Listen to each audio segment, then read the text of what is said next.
कुछ औरतें अपने जिस्मों के कारोबार में मसरूफ हैं, उन्होंने अपना जिस्म दे दिया, वो मर्दों के नजर कर दी और अपना जिस्म एक रात के लिए बेचती हैं। तो उनका इसके पीछे रीजन क्या था?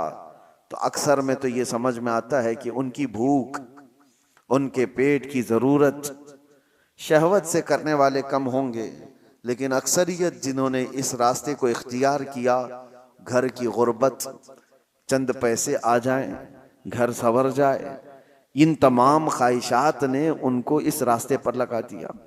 बहुत सारे चोर हैं, बहुत सारे डकैत हैं, उन्होंने चोरी का रास्ता इख्तियार क्यों किया? ये गुर्बत उनको वहां पर ले आई। और एक बार आदमी करने के बाद फिर मालदार हो भी जाए तो फिर वो अपनी पुरानी खसलत छोड़ता नहीं। मिसाल के तौर पर कुछ गुंडे, कुछ डाकू जो डकैत हैं और डाका जनी करते हैं, ऐसा नहीं कि वो गरीब ही रहते हैं, बहुत मालदार हो गए, वो डॉन कहलाने लग गए, करोड़ों की उनके पास जायदादें आ गई, लेकिन वो काम छोड़ते नहीं। वजह यह है कि भूख ने उनको शुरुआत करा दी थी, अब वो भूख उनकी मौत तक मिटती नहीं। भूख की वजह से वो आया था, पेट की भूख, उसको मिटाने के लिए छोटी मोटी चोरियां किया, लेकिन जिस रास्ते को उसने इख्तियार किया कि भूख को खत्म करूं, वो रास्ता ऐसा है कि मौत तक उसकी भूख का वो इलाज नहीं दे सकता। चाहे उसके पास अरबों की जायदाद आ जाए, भूख मिटती नहीं। यही तवाइफ के साथ भी है। वो चंद दिन करके ऐसा नहीं होता कि वो छोड़ दे, उसका बुढ़ापा आ जाए, जिस्म लटक जाए, मगर वो उस कारोबार में जमी रही। वजह यह है कि इस रास्ते पर उसको लाया कौन था? उसकी भूख, उसकी लालच। शुरू में ये सोच करके आई कि चंद दिन मालदारों को राजी कर दें तो मेरा घर संवर जाएगा, मुझे भी कुछ पैसे मिल जाएंगे। तो इस रास्ते को इख्तियार किया तो फिर ये रास्ता उसे मौत तक छोड़ता नहीं, उसकी भूख मिटती नहीं। कल देखा जाएगा, अगली बार देखा जाएगा, ये करते करते उसकी मौत आ जाती है। इसलिए मेरे अजीजों, जिन्होंने भूख पर कंट्रोल नहीं रखा, उनको बहुत खतरनाक रास्तों पर जाते हुए लोगों ने देखा है। और रमजानुल मुबारक का इसी रिहर्सल के लिए तुम्हें लाया जाता है। जिंदगी में कभी भूखा रहने की नौबत आ गई तो तुम एक महीना ऐसी प्रैक्टिस कर लो, इतना अल्लाह ताला की तरफ से दिया हुआ भूख को बर्दाश्त करने की ताकत पैदा करो। और आज दुनिया के पास ये इलाज नहीं है। और एक बात मैं आपको बता दूं, एक बहुत बड़ी बात तारीख की है। बड़े दानिश्वरों ने कहा, किसी भी इंसान को भूखा देखकर हमें एहसास क्या होता है?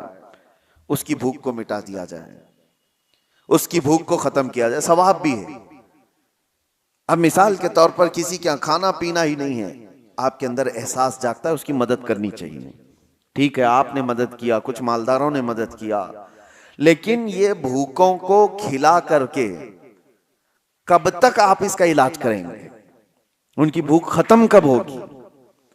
दुनिया से भूख और भीख दोनों बंद ही नहीं होती। हम उनके इलाज के लिए पैसा भी दे रहे हैं, उनकी मदद भी कर रहे हैं, उनको स्टेबल करने की कोशिश कर रहे हैं, लेकिन वो भूख खत्म क्यों नहीं होती? और कब तक हम ये करते जाएंगे? भूखों को खिलाना बहुत बड़ा सवाब है, लेकिन ये भूख का इलाज मुमकिन कब होगा? मेरे अजीजों, आप देते रहेंगे, उसको दोबारा भूख लगती रहेगी। दोपहर का खाना आपने खिला दिया, इंसान की तबीयत ऐसी है कि दोपहर में आप उसको मछली, गोश्त, हर चीज बुनी हुई सब कुछ दे दें, पेट फुल हो जाए, भर जाए, ये ज्यादा देर तक नहीं, रात को वापस उसे भूख लगेगी। उसकी बॉडी फिर तलब करती है। चलो आज दिन भर का आपने खिला दिया, कल का क्या होगा? कल फिर उसे भूख लगेगी। तो इंसान को रोज भूख लगती है, हर वक्त पे भूख लग रही है। तो उस भूख को हर वक्त पे आप मुकम्मल करते जाओ, करते जाओ, कब तक करोगे? यही रमजान का फलसफा मैं आपको बताना चाहता हूं।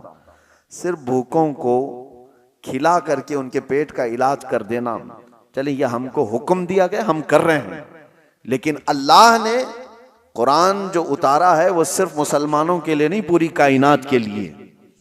सारे इंसान अगर इस आयत पर अमल करें, अल्लाह ने फरमाया हमने तुम पर रमजान के रोजे फर्ज किए इसलिए कि तुम परहेजगार बन जाओ। उन भूखों को अगर ये पता चल जाए कि हमें भूख का इलाज भीख मांग करके नहीं, खुद के कंट्रोलिंग से करना होगा, तो फिर देखें उनका हाथ दुनिया की तरफ नहीं आएगा।